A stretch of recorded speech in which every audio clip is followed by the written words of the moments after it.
부풀려진 표는 선거 직후 가장 뜨거운 이슈였던 사전투표와 당일투표 간의 비상식적인 괴리를 만들어냈습니다. 2016년 총선 서울 지역의 히스토그램을 살펴보지요. X축은 사전투표 득표율에서 당일투표 득표율을 뺀 차이를 나타냅니다. 즉, 사전투표 득표율이 당일투표 득표율보다 크면 양수이므로 0을 기준으로 오른쪽, 사전투표 득표율이 당일투표 득표율보다 작으면 음수이므로 0을 기준으로 왼쪽에 위치하게 됩니다. 그리고 Y축은 읍면동의 숫자를 나타냅니다. 파란색인 민주당과 빨간색인 새누리당이 중앙에 0쪽으로 몰려있음을 알 수 있습니다. 사전투표와 당일투표의 차이가 크지 않다는 의미입니다. 그럼 2020년 4.15 총선 때의 그래프를 볼까요? 좌우가 대칭된 데칼코마니입니다.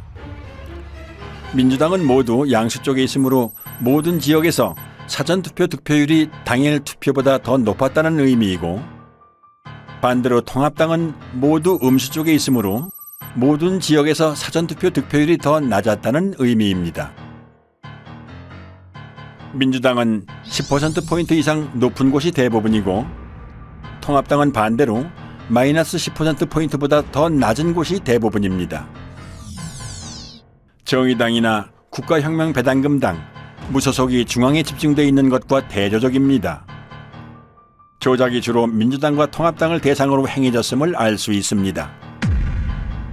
수백만의 인구가 4년 만에 행한 투표 결과가 이렇게 판이할 수 있을까요?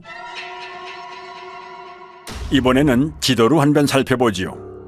사전투표 득표율에서 당일투표 득표율을 뺀 차이가 민주당은 플러스 20% 쪽으로, 통합당은 마이너스 20% 쪽으로 확연히 갈립니다.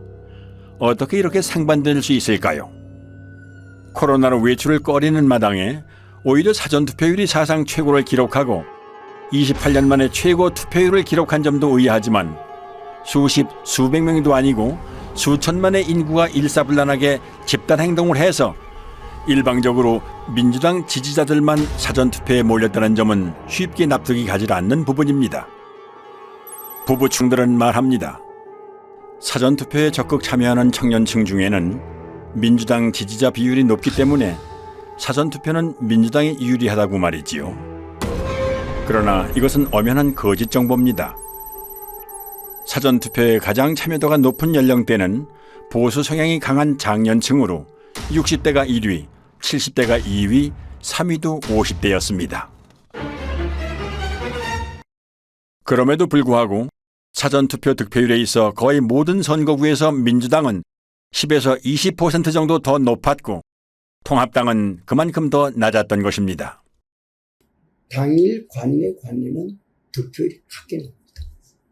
근데 그게 뭐냐면 전 세계적으로 공통으로 인정되는 통계적 공리입니다. 근데 우리나라 사람들만 몰라요. 고등학교까지 나오면 다 배우고 다 납득이 되는 그 툴을 가지고 전체 우리 253개 선거판을 딱 분석을 하면 통계적 공리, 확률적 수식, 그 다음에 대수적 수식을 가지면 다 부정해요. 이건 너무 심각한 거라. 허병기 교수는 고등학교 교과 과정에서 가르치는 기초적인 통계 공리를 적용하여 선관위가 발표한 후보자들의 득표수가 실제로 나올 확률을 계산했습니다. 각 선거구에서 관내 사전, 관외 사전, 당일 득표율이 모두 거의 동일하게 나와야 하는 것이 통계의 법칙이지만 4.15 총선 때 선관위가 발표한 양당의 득표수는 이런 기형적인 히스토그램을 만들어냅니다. 왼쪽부터 살펴보면 민주당의 경우 관내 사전투표 득표율이 당일 투표 득표율보다 같거나 높은 현상이 전체 253개 선거구 중 한 곳만을 뺀 252개 선거구에서 일어났다는 의미이고, 통합당의 경우 이런 선거구가 전체 선거구 중 3곳밖에는 안 됐다는 의미입니다. 관외 사전투표에서도 이런 현상은 동일하게 나타났고, 민주당의 경우 사전투표와 당일투표의 득표율을 합친 전체 합계가 당일투표 득표율보다 같거나 높은 현상이 모든 선거구에서 나타난 반면, 통합당의 경우 고작 2개의 선거구에서만 나타났습니다.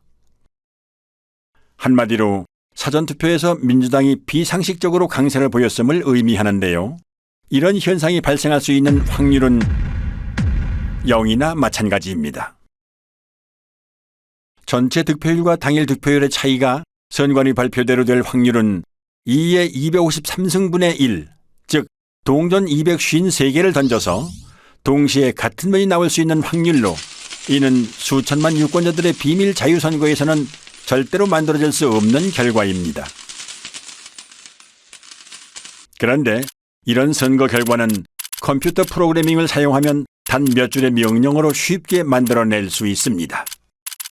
허 교수는 수학적 증명을 통해 전국 253개 선거구 중 광주의 광산구 갑과 광산구 을 2개 선거구를 제외한 나머지 251개 선거구에서 프로그래밍을 이용한 선거 조작이 일어났다는 것을 밝혀냈습니다. 조작 없이 유권자의 투표를 그대로 반영한 광주 광산구 을의 경우 당일 관내 사전, 관외 사전 전체 득표율이 거의 동일한 것을 볼 수 있습니다.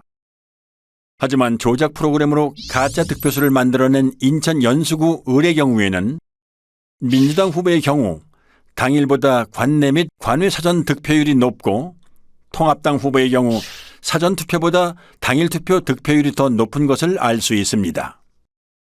이 그래프는 통합당과 민주당의 당일 득표율 차이에 대해 양당의 당일 투표와 사전 투표를 합친 전체 득표율 차이의 변화를 보여주는데요.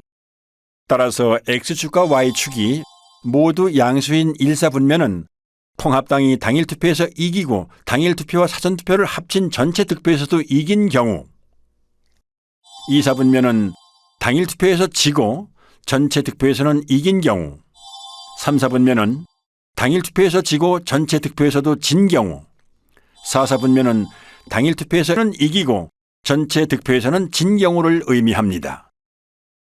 선관위 전산 조작 프로그램의 목표는 당일 투표에서 이기고도 전체 선거에서는 지는 통합당 후보들을 더 많이 만들어내는 것입니다. 즉, 원점을 지나고 기울기가 1인 정상적인 선거 그래프의 Y절편과 기울기를 움직여서 사사분면에 위치하는 선거구를 많이 만들어내는 것입니다. 이 밖에 로이킴은 추단법을 이용하여 선거 데이터 속에 Follow the Party라는 특정 문자열이 숨어 있다는 사실을 발견해냈습니다. 이처럼 선관위 데이터에서 특정한 문자열이 나왔다는 사실은 선관위 데이터가 유권자의 투표로 자연스럽게 생성된 숫자들이 아니라 누군가 선관위 데이터에 손을 댄 흔적이 문자열로 남았다는 의미가 됩니다. 프로그래머들은 본인의 작업물에 쉽게 드러나지 않는 암호를 숨겨놓음으로써 본인이 작업자라는 증거를 남겨두는 경우가 있습니다. 永远跟党走，永远跟党走，永远跟党走。永远跟党走。 영원히 당을 따르라는 중국 공산당 구호인 영원근당주에서 영원을 빼고 당을 따르라는 부분을 영문으로 옮긴 Follow the Party. 4.15 총선 전 양정철이 중공중앙당교와 협약을 맺은 다음 날 방문한 텐센트 본사 앞의 조형물에는 공산주의를 상징하는 낫과 망치와 함께 당을 따르라는 문구가 새겨져 있습니다. 프로그래머는 매일 오가며 보았을 이 친숙한 문구를 남긴 걸까요? 선거 데이터를 비교하고 분석하기 위해서는 그 데이터를 표준화하는 작업이 필요하다 생각했습니다. 그렇게 표준화 작업을 통해 분석하던 중 규칙성을 발견했는데 그것이 이제 수학적 규칙성이 아니라 언어적 규칙성이 아닐까 하는 호기심에 아스키 코드로 변환하는 과정에서 Follow the Party라는 문자를 발견할 수 있었던 것입니다. 선관위가 발표한 선거 데이터에서 발견되는 데칼코마니 분포, 1차 함수의 기울기 변화와 Y절편의 이동, 특정 문자열의 존재 등은 선거 결과가 인위적인 조작에 의해 만들어졌음을 의미합니다. 재검표 현장에서 쏟아져 나온 충격적이고 비상식적인 투표지들을 잠시 후 보시게 될 텐데요. 이들 가짜 투표지들은 조작된 투표 수와 실물 투표지 수를 일치시키기 위해 황급히 급조하는 과정에서 생겨난 것으로 보입니다. 이러한 데이터 증거들은 살인사건 현장에 남겨진 피에서 검출된 범인의 DNA에 비유할 수 있는데요. 살인사건의 DNA는 국과수의 포렌식을 통해 범죄자를 찾아낼 수 있습니다. 그렇다면 부정선거의 DNA로 범행을 밝힐 수 있는 방법은 무엇일까요? 우선 유권자가 실제로 투표한 실물 투표지 수를 선관위가 발표한 가짜 투표수와 대조해보는 방법이 있습니다. 이는 재검표를 통해 가능하지요. 개표 현장에서 신권처럼 빳빳한 투표지나 측면끼리 붙어있는 투표지가 목격된 것으로 보아 개표 이전 또는 개표 중에 가짜 투표지들이 투입된 정황이 있습니다. 하지만 실시간으로 실물 투표지를 투입하여 그 숫자를 선관위 발표 숫자와 정확하게 맞추는 것은 불가능에 가까운 일입니다. 따라서 전산 조작을 밝혀낸 전문가들은 후보자의 재검표 신청에 의해 투표함 보존이 결정된 선거구의 경우 투표함 전체가 바꿔치기 될 수 있다는 추측을 하기도 했습니다. 아니나 다를까 투표지가 보존되기 전, 심지어는 대법원의 투표지가 보존된 이후에도 투표함 전체가 가짜 투표지들로 통과리가 되었다는 사실이 재검표에서 확인됐습니다. 그 물증들을 잠시 후에 보실 수 있습니다. 그렇다면 이제 커다란 의문이 남습니다. 선거일에 내가 행사한 한 표는 지금 어디에 있는 것인가? 내 지역구에서 당선된 국회의원은 내가 직접 뽑은 게 아니라 선관위 컴퓨터가 뽑은 가짜란 말인가? 유권자의 입장에서는 당연히 이런 심각한 질문을 던져볼 수밖에는 없습니다. 한편 부정선거 범죄의 DNA를 확인할 수 있는 또 다른 방법은 선관위 서버를 포렌식하는 것입니다.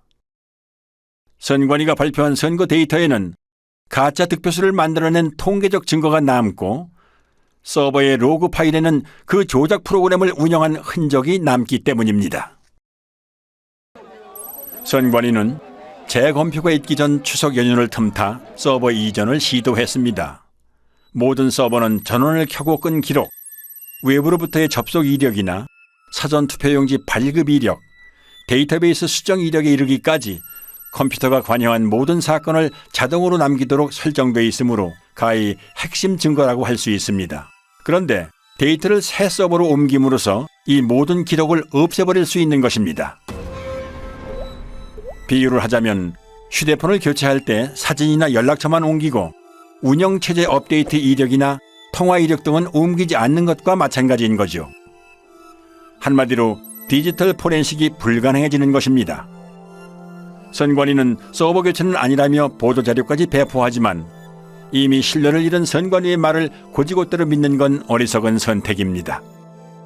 이에 인천 연수구을 민경욱 후보의 재검표 소송을 맡은 변호인단은 중앙선관위 서버에 대해 증거 보존을 신청하지만 기각됩니다. 기습적인 이전 시도를 알아차린 시민들은 선관위 관악청사 앞에서 경찰과 밤새 대치하며 서버 이전을 막기 위해 필사적으로 저항하지만 역부족이었습니다.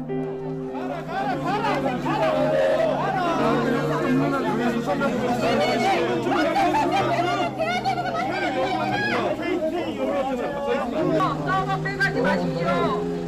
이 서버는 증거입니다,